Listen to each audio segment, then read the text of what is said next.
शेतीचं आरोग्य चांगलं ठेवलं तरच माणसाचं आरोग्यही चांगलं राहील असा विश्वास शिरूरचे आमदार बाबूराव पाचरनेंना वाटतोय। हीच गोष्ट प्रमाण मानत गेल्या 5 वर्षांपासून त्यांनी आपली 22 एकर शेती रसायनमुक्त केली। पद्मश्री सुभाष पाळेकरांच्या तत्वाचा आणि तंत्राचा अभ्यास करत त्याचा वापर आपल्या शेतात त्यांनी केलाय। वेगवेगळी फळं तसंच ऊसाची नैसर्गिक शेती ते करतात। याबरोबर त्यांनी गूळ उद्योग आणि कृषी पर्यटन केंद्रही विकसित केले। नव्या पिढीला आरोग्यदायी अन्न निर्मितीसाठी शेतीबरोबर आरोग्याचा विचारही वाढीला लागावा म्हणून आमदार पाचरनेंची धडपड सुरू आहे। त्यांच्या नैसर्गिक शेतीची आणि कृषी पर्यटन केंद्राची पाहणी करण्यासाठी आज आपण पुणे जिल्ह्यात जाणार आहोत। शिरूर तालुक्यातल्या चव्हाणवाडीत आमदार बाबूराव पाचरनेंची 22 एकर शेती आहे। गेल्या पंचवार्षिक निवडणुकीत हारल्यानंतर बाबूरावांनी नाउमेद न होता याच 22 एकरांमध्ये नंदनवन फुलवण्यासाठी जीवापाड प्रयत्न केलेत। पद्मश्री सुभाष पाळेकरांच्या मार्गदर्शनाखाली पाचरनेंचे नातेवाईक वाल्मिकी टोनगेंनी या शेतात नैसर्गिक शेतीचे प्रयोग केले आहेत। सध्या त्यांच्याकडे ऊसापासून गूळ बनवण्याचं काम सुरू आहे।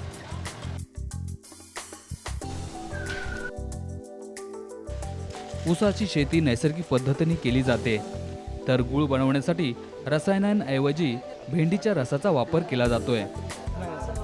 कढईला त्या ठिकाणी जे इंधन आहे म्हणजे ऊसापासून जी ठोत्री तयार झालेली आहे, ज्याला आपण बग्याज म्हणतो, त्या बग्याचा जाळ त्या ठिकाणी लावून तो रस गरम करण्यात आला आणि तो गरम झाल्याच्यानंतर सुरुवातीला एक काळपट असा त्याला रस उकळायला लागला आणि त्यानंतर मग त्याच्यामध्ये भेंडीची जी झाडं आहे त्या भेंडीच्या झाडांचा रस आपण ज्याला म्हणतो की ती रस तयार करून ती भेंडीची झाडं कुटून पाण्यामध्ये भिजवून त्याचा रस त्या ठिकाणी टाकला। गूळ बनवताना स्वच्छता आणि सुरक्षेची काळजी घेण्यात आली आहे। काहिलीतून रस ओतण्यासाठी स्टीलचा हौद करण्यात आलाय।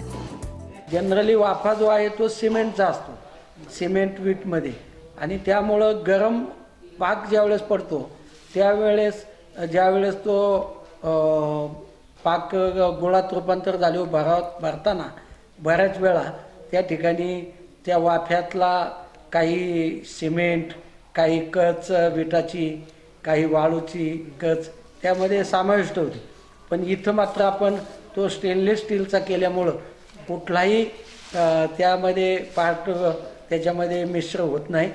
गुळाचा पाक आणि नंतर गूळ त्याच्यात कुठलाही म्हणजे जनरली गुराळ म्हटलं की घाणीचं साम्राज्य समजलं जातं। आपण पाहिलं असेल की या ठिकाणी फार वास नाही, माशा नाहीत आणि गूळसुद्धा अतिशय चांगल्या पद्धतीनं की ज्याचा वापर आपण खाण्यासाठी करतो आणि मग त्या खाण्यासाठी गूळ कसा असावा तर तो सेंद्रिय असावा, तो स्वच्छ असावा, आरोग्यासाठी तो आरोग्यवर्धक असावा, अशा पद्धतीची सगळी ही प्रक्रिया या ठिकाणी पूर्ण होते। गूळ तसंच काकवी बनवताना आरोग्यदायी पदार्थ तयार होईल याचा विचार केलाय। कृषी पर्यटनाच्या माध्यमातून इथं येणाऱ्या पर्यटकांना आरोग्यदायी गूळ चाखायला दिला जातो।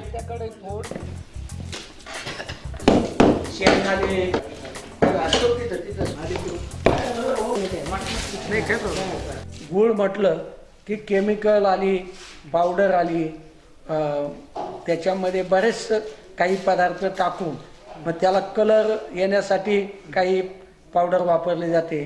पण शेवटी कलरपेक्षा त्याच्यामधला जो पदार्थ आहे तो कसा आहे याला फार महत्त्व आहे।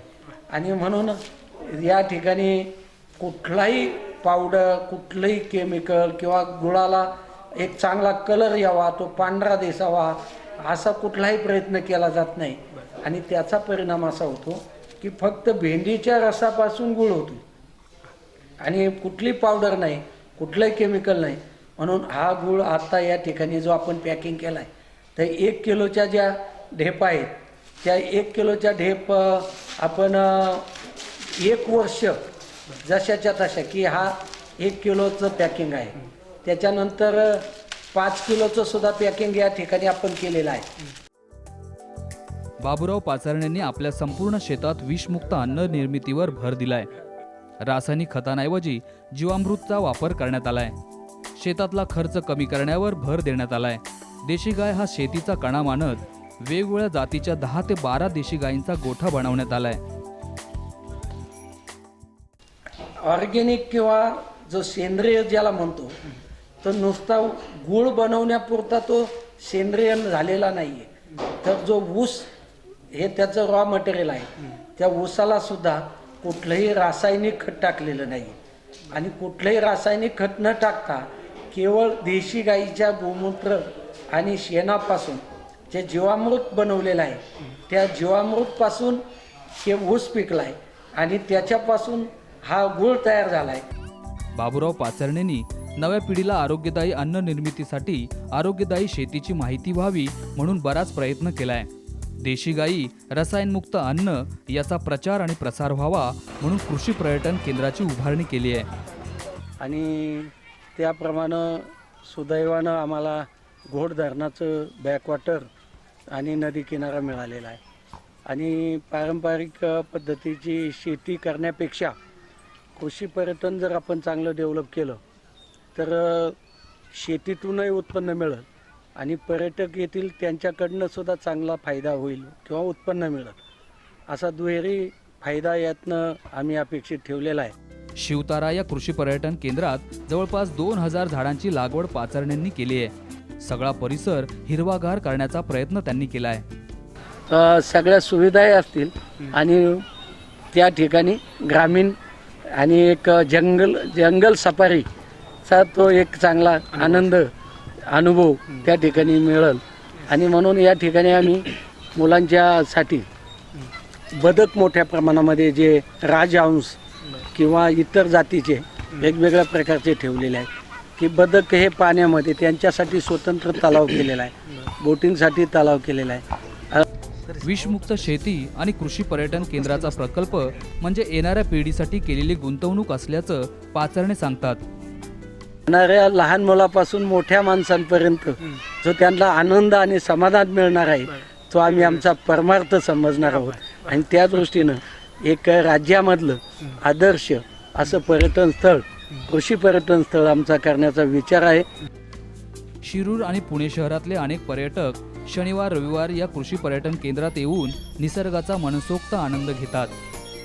जवळ इतक्या जवळच्या अंतरावर आम्हाला हे सगळं सुखसुविधा उपलब्ध करून दिलेल्या आहेत त्यांनी. त्यांच्यामुळं आम्ही त्यांचे आभार मानतो. सुभाष पाळेकरांच्या नैसर्गिक शेती तंत्राचा वापर करत आमदार पाचरणेंनी ऊसाचं एकरी 60 टनांपर्यंत उत्पादन घेण्यात यश मिळवलंय. विशेष म्हणजे शेतीचा खर्च कमी करण्यात त्यांना मोठं यश मिळालंय. देशी गाय, नैसर्गिक शेती तसंच विषमुक्त भाजीपाला आणि फळ उत्पादनातून विषमुक्त अन्न निर्मितीची गरज पाचरणेंनी व्यक्त केली आहे.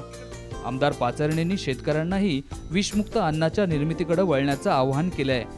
शरद पाबळे, साम टीव्ही, शिरूर, पुणे.